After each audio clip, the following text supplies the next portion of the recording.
여기는 산타클로스의 신화 속도시입니다. 이곳에는 엄청나게 큰 술로뿐만 아니라 난쟁이들과 괴물들 모두 지구의 아이들에게 줄 크리스마스 선물을 준비하느라 정신없이 바쁘게 일하고 있었습니다. 산타클로스의 측근 경호원인 캉은 아름다운 도시를 바라보던 중 갑자기 산타클로스의 방 전등이 꺼지자 당황하여 부하들을 보내 확인하게 했지만 그들은 샅샅이 뒤졌지만 여전히 산타클로스를 찾을 수 없었습니다. 캉은 뭔가 잘못되었음을 감지하고 서둘러 확인하러 달려갔습니다. 아니나 다를까 쌀매 하나가 도망치고 있는 것을 발견했습니다. 이를 본 캉은 즉시 뒤쫓아가면서 동시에 보안팀의 즉각적인 지원을 요청했습니다. 그는 반드시 붙잡아 달아나게 해서는 안 된다고 강조했습니다. 하지만 상대도 만만치 않았습니다. 그들은 곧바로 장애물에 부딪혔고 뒤따라오던 2대의 차량이 그대로 파괴되었습니다. 캉은 재빨리 전선으로 뛰어들어 썰매 가까이 미끄러져갔고 그대로 뒤쫓아오던 무인 비행기에 뛰어올랐습니다. 마침내 그는 상대방의 차량에 접근하는 데 성공했지만 그 직후 차량은 벽에 충돌하여 캉을 땅으로 내동댕이 쳤습니다. 캉은 재빨리 차를 꺼냈다.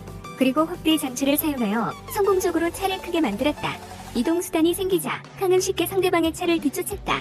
바로 그때 눈 덮인 산이 갑자기 다시 무너져 내렸다. 그 덕분에 상대방의 차는 눈 속에 파묻혔다. 캉은 재빨리 자신의 차를 다시 적게 만들었다. 그리고 그대로 상대방 차 문을 열었다. 하지만 웬걸 안에는 텅 비어 있었다.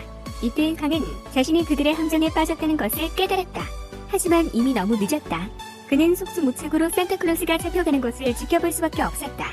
이제 크리스마스 이브까지 남은 시간은 단 24시간.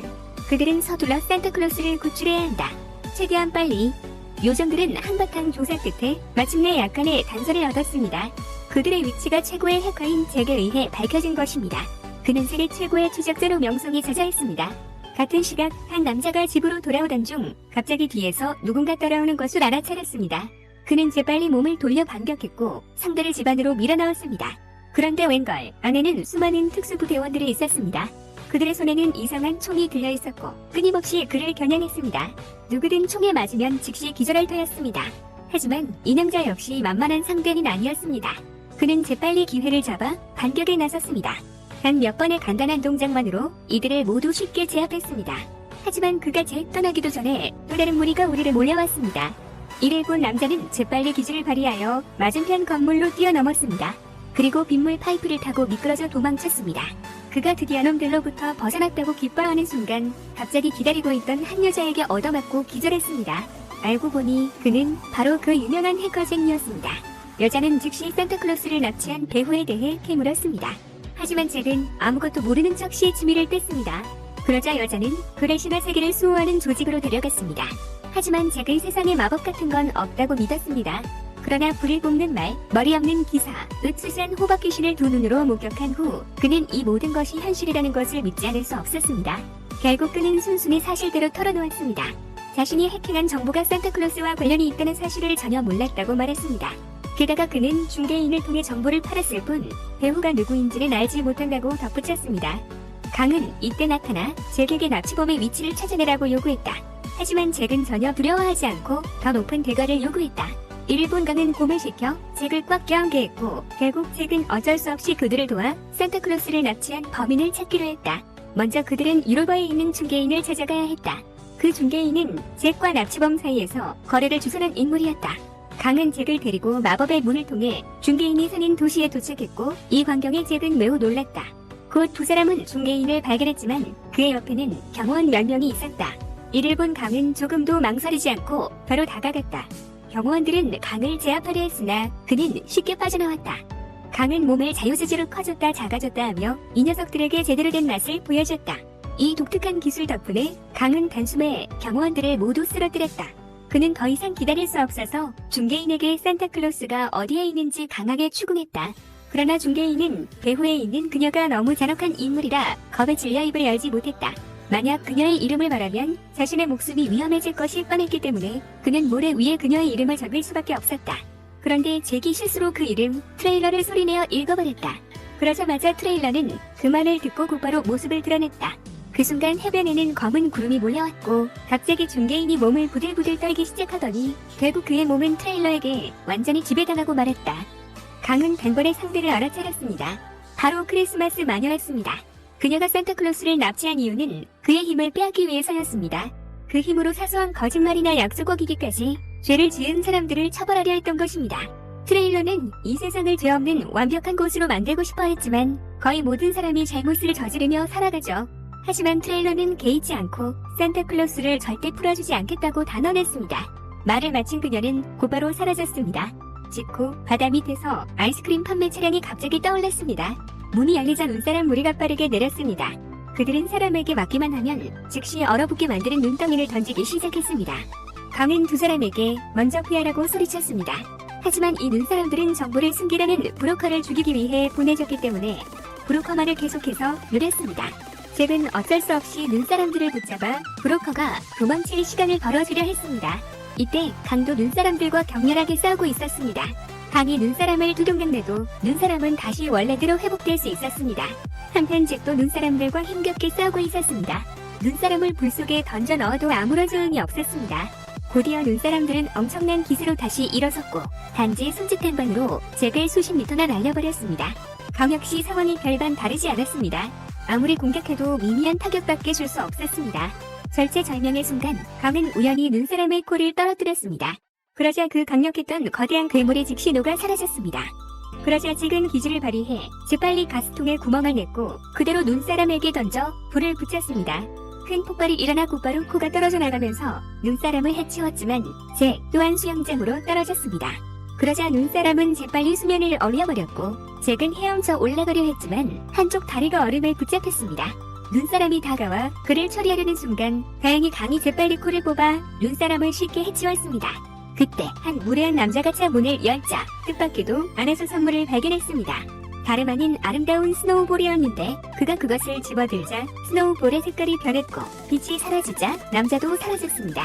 마녀는 계획이 순조롭게 진행되는 것을 보고 즉시 부하들에게 마법의 구슬을 다른 악당들에게 보내라고 명령했습니다. 한편 잭은 구출되었지만 중개인은 서린에게 얼어붙고 말았습니다. 그가 녹기를 기다리는 동안 모든 일이 이미 끝났습니다. 고민 끝에 칸은 트레일러가 람푸스에게 있을 가능성을 의심했습니다. 그는 산타클로스와 갈등 중인 형제이자 트레일러의 옛 연인이기도 했습니다. 이를 떠올린 칸은 즉시 잭과 함께 그곳으로 향했습니다. 이 장소는 지역의 사나운 개들이 지키고 있었습니다. 이를 본 칸은 재빨리 닭 모형을 실제 닭으로 변신시킨 뒤 괴물들의 주의를 돌리기 위해 닭을 던졌습니다. 덕분에 두 사람은 아무런 힘을 들이지 않고 쉽게 안으로 들어갈 수 있었습니다. 안으로 들어가자 반짝이는 금화로 가득 찬 상자를 발견했습니다. 잭은 눈을 떼지 못하고 주시하고 있었지만 바로 그때 철제용이 갑자기 반응하며 경고음을 내기 시작했습니다. 곧바로 왜 눈박이 괴물이 뛰쳐나왔고 동시에 두 마리의 다른 괴물이 잭을 붙잡았습니다. 그들은 그의 몸에서 금화를 한 개 꺼냈습니다. 알고 보니 잭은 뛰어난 도둑 기술을 사용하여 재빨리 주머니에 넣었고 그 덕분에 둘은 램퍼스 앞으로 끌려가게 되었어요. 하지만 마녀가 없다는 소식을 듣게 되자 강은 램퍼스를 설득하여 산타클로스를 구하는 데 도움을 요청했죠. 하지만 여전히 산타클로스에게 화가 난 램퍼스는 거절했어요. 램퍼스가 두 사람을 놓아주지 않자 잭은 좋은 아이디어를 떠올려 램퍼스에게 서로 뺨 때리기 게임을 하자고 제안했어요. 강이 더 아프게 맞으면 평생 램퍼스의 하인이 되어야 하고 램퍼스가 지면 두 사람을 보내줘야 한다는 조건이었죠. 도발에 넘어간 램퍼스는 흔쾌히 동의했어요. 첫 번째 차례에서 강은 램퍼스에게 간지로 피는 정도였지만 램퍼스가 손을 대자 강은 그대로 엎어졌고 머릿속이 멍해졌어요. 강이 약해진 이유는 이곳에 들어올 때 팔에 있던 힘을 증가시켜주는 갑옷을 빼앗겼기 때문이었죠. 하지만 잭은 도둑질 솜씨로 재빨리 갑옷을 되찾아 강에게 다시 채워주었고 덕분에 강은 힘을 되찾아 단 한 번의 뺨 때리기로 램퍼스를 나가 떨어지게 만들었어요. 강은 곧바로 도둑봇을 크게 만들어 그곳에 괴물들을 맞게 했고 덕분에 두 사람은 그곳에서 무사히 탈출할 수 있었어요. 램퍼스의 도움 없이 두 사람은 스스로 방법을 찾아야 했죠.